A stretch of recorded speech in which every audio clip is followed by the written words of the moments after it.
Welcome to the Fundraising Leadership Mini Podcast, where we share tips to empower leaders in the nonprofit world. I'm Margaret Katz-Can, and I'm here with my partner, David Langiuli. Good morning, David. Good morning, Margaret. David and I are continuing with our quest to introduce you to all the saboteurs. And today we started a conversation about procrastination before we started recording, and that made us think that the avoider, which we have been avoiding talking about, is the right saboteur to talk about today. Never do today what you can put off till tomorrow. Absolutely, the motto of the avoider. Although one thing that was interesting to me as we were sort of remembering exactly, what defines that avoider saboteur, I have always thought, because of the word avoider, that it really has to do with procrastination, and it does, but I think that this saboteur names another sort of host of adaptive behaviors, and those have to do with avoiding conflict and stepping over hard conversations. Yeah, we were sharing, and we'll get to the pleaser in another episode, but there are some overlaps between pleasing behavior and avoiding behavior. And oftentimes you'll see folks score on the assessment high in both. Yeah, they kind of hold hands sometimes, don't they? Yeah, they do. Yeah. David, do you have much avoider in you? I don't, based on our conversation earlier, I'm going to go with not so much. Not so much. Where I avoid is in our partnership, like fundraising leadership, the four of us, I will sometimes avoid saying stuff out of fear that it might, cause conflict. So it's true. I have a little bit of it, and then usually what happens is I avoid it, and then it usually comes out in a very aggressive sort of way weeks and weeks later. It sort of bursts. Our whole conversation around growing fundraising leadership, and all of us sort of enrolling clients in our services. We had a series of conversations around that earlier this year, but I had been kind of avoiding that for a while.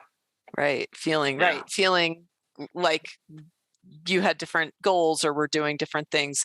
And I'm going to say that actually really turns out to be one of the dangers of both pleaser and avoider is, it's not that ultimately you don't have the conflict or the hard conversation. It's that somehow you pass the time when you might have been able to do it with some management or some skill. Right. Until it sort of explodes and you become this sort of giant force of nature in your expression. It's true. And it's but I see a lot of avoiding behavior with email. Yeah. All right. I'm sort of trying to hide under the table here as David is talking. I have a lot of avoider. That's a big saboteur for me. So yeah. Well, there is this one aspect of avoiding is just avoiding the discomfort of having to deal with something. Yeah. And it's understandable. Yeah. Yeah. And I think, it's always interesting to me to look at kind of the origination or the origin story of, to go to the superhero thing of these saboteurs. And I think that this saboteur, it's not related to a happy childhood or an unhappy childhood, because in fact, Shirzad sort of describes, like, in a happy childhood, you can become avoidant because things feel happy and you don't want to mess it up. Right. And if things are unhappy or tense or violent, you avoid adding your stuff to the mix because there's already enough or too much volatility in the space. So yeah. Interesting. And hard to be with hard things.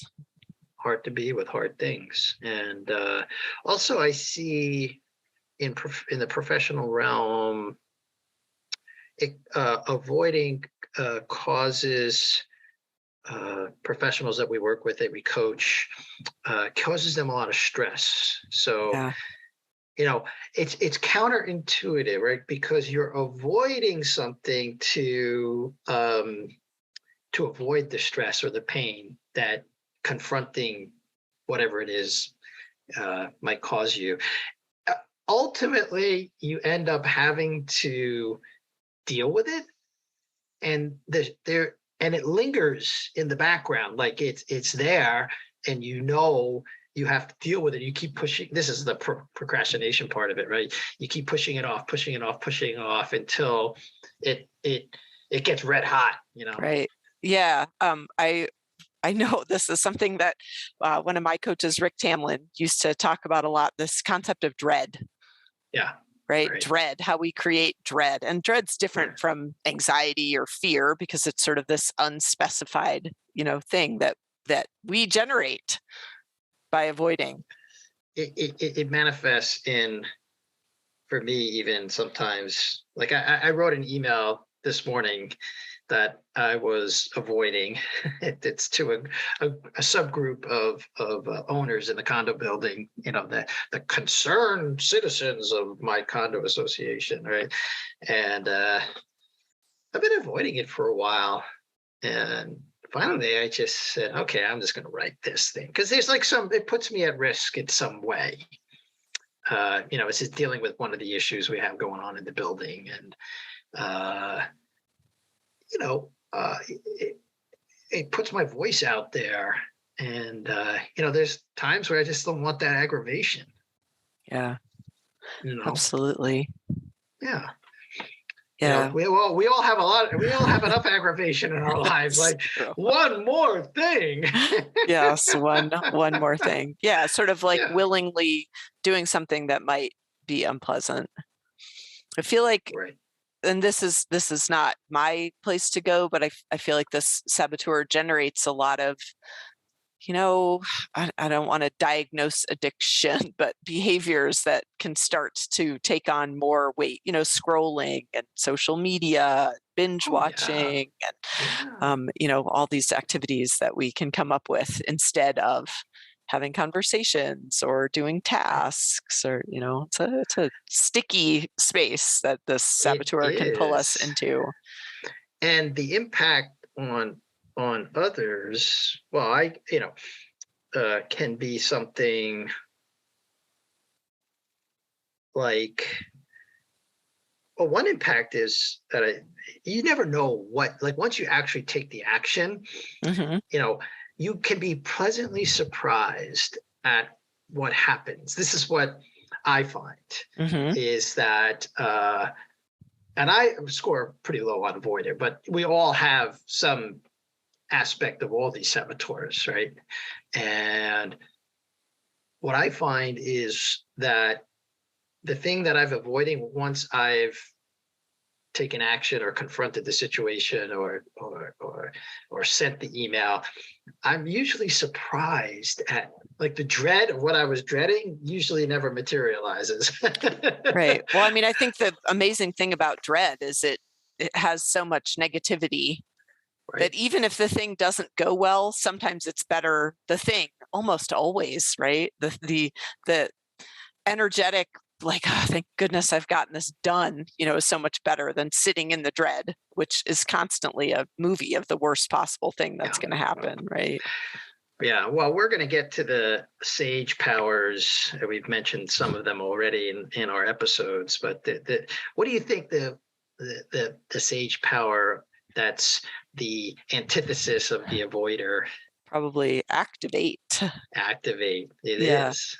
Yeah, like get into action around something. And, we have also, if you've been listening to... Did I pass my test, David? My PQ test this morning? I was kind of avoiding putting you on the spot there. Not that much. I was real. No, definitely not. Yeah, you did pass your P2Q test, but I was going to judge you harshly if you didn't get it right. Clearly. Yeah. Or you were going to avoid telling me that I really butchered it. I was going to avoid, like, no, well, that's a nice answer, but it's really activate. Activate, yes. There's something want to ask you about, David, because I know this is something that you help. And we talked for a minute there about the impact of this avoider, but I think one of the impacts is people feel pretty out of integrity when they are hijacked by this saboteur. Yes, it's true. I'm glad you mentioned it. I just shared an in-depth article with you and Janice and Michelle on integrity. And what happens Guess is... what? I'm avoiding reading it. No, that's in my inbox. I know you were in a writing workshop I was all in the weekend. workshop all weekend, yeah. But a lot of people want to avoid integrity, actually, because when you avoid, like somebody sends you an email expecting a response and you avoid responding because you don't want to deal with it, it's actually incomplete for the other person, which means it's out of integrity. That means not in a moral or a virtue way, it's just unworkable in friendships. It's unworkable at work. When you avoid, you have breakdowns in integrity all the time. People are expecting you to respond and you don't. And that's actually not workable in relationships. Yeah. And like sort of an example of that might be, if you're meeting somebody for a meal and they show up at the restaurant 20 minutes late.